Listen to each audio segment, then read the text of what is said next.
Hey, this is Jeff with Tenacor, and we're going to talk about common mistakes for concealed carry.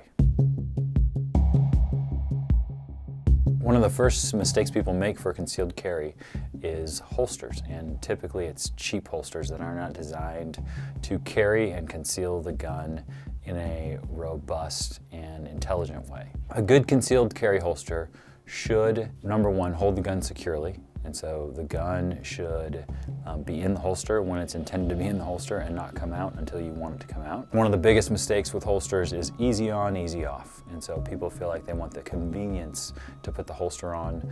And if the holster is too easy to put on, it's also really easy to come off. And the holster is going to come off when you least intend it to.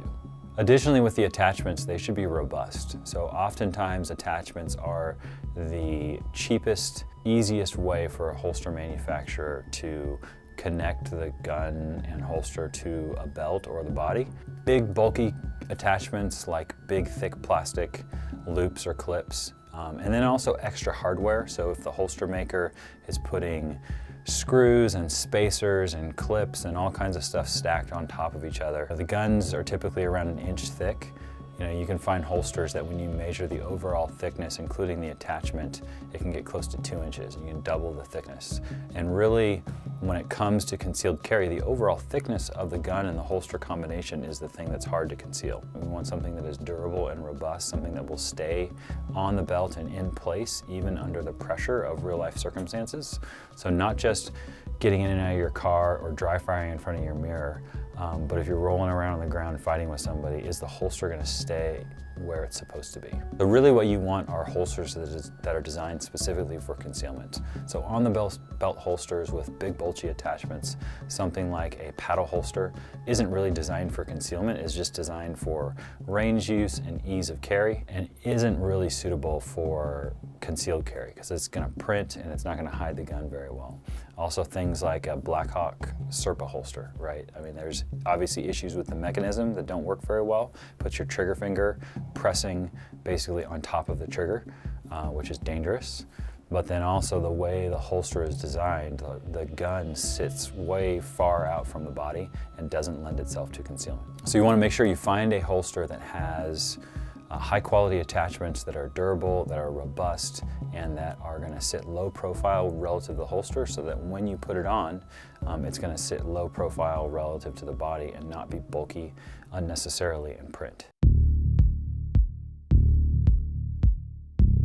The second challenge for a lot of people is using the wrong belt. Usually it's one of two extremes. It is the belt that they bought at Old Navy that is flimsy and soft and is barely works for holding your pants up, and you add the weight of a gun and a holster and it doesn't work at all. And so having something thin and flimsy like that is a no-go. Then on the other extreme, as far as concealed carry goes, is taking a belt that is stiff and durable, like a duty belt, that someone has basically taken a duty belt thickness and duty belt sturdiness and turned it into a concealment belt.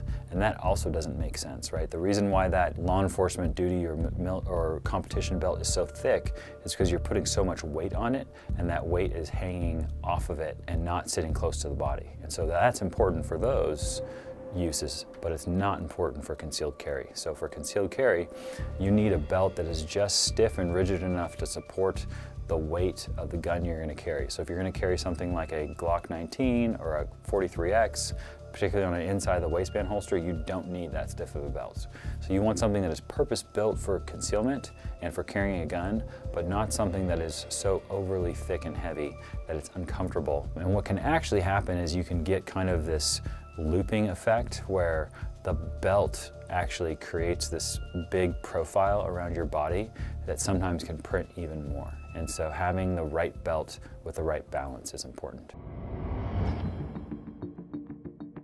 The third issue to address is clothing choices. It's a big, heavy piece of metal and you're trying to carry it around and conceal it, and that is a new thing for most people. Just like with a belt being too flimsy or too stiff, you can have issues with clothing that are too tight or clothing that is too baggy.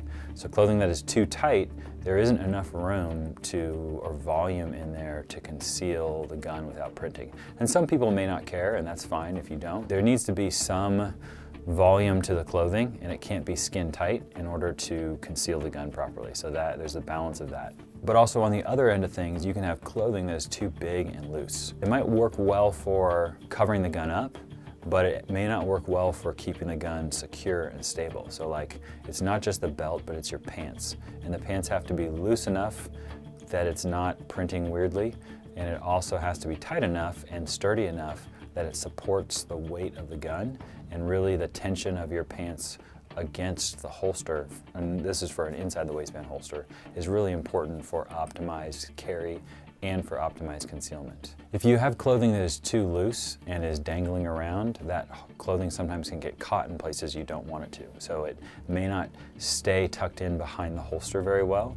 It also, if you're training and using the gun, you may draw and the shirt comes out, or the shirt gets tucked into the holster, and you end up with all kinds of issues with regard to training and use of the holster because you have this big, baggy, flowing clothing all over the place. The fourth mistake for concealed carry is thinking that you need the tiniest gun possible. Right there again, this is a kind of an extreme thing. Some people will go with the smallest gun possible. Some people go with the biggest gun possible. And what you need to find is the balance of concealability and shootability. Generally, the bigger the gun, the more shootable it is. And the smaller the gun, the more concealable it is. So you got to find the right balance based on your clothing style and your body shape and size on what is basically the biggest gun you can get away with concealing. The final thing to talk about for someone who's new to concealed carry is the temptation to carry with an empty chamber. Carrying with an empty chamber is kind of like thinking, I'm gonna drive in my car without a seatbelt, and thinking that I will see the accident coming. I'll have the time and the reaction and the ability under the pressure of the collision to grab my seatbelt and buckle it before I actually get into the crash. Like, it seems like a good idea from the perspective of I don't want to shoot myself, but if you're really carrying the gun for the purposes of saving yourself and the people that you care about, it is not something that's going to be helpful. The idea that you are going to be able to draw the gun and react and cycle the action and get everything going in the time needed to deploy the gun, and the fact that you're going to remember that, is extremely unlikely. Typically, the people who are carrying with an empty chamber are also the people with the lowest skill set. If you're not at the point where you're comfortable carrying with a loaded chamber, then perhaps you're not at the point where you should be carrying a gun in the first place. People who have been around guns a long time and are used to carrying guns, none of those people think about carrying with an empty chamber. And the right answer, if you are tempted to carry with an empty chamber, is just get more training. Get more competence, get more skill, get more confidence with the gun and carrying the gun, and that is the right answer. Thanks for watching. While we didn't talk about it in this video, we do have equipment that supports concealed carry. So if you're looking for a good concealment holster or a good concealment belt, go check out Tenacor.com.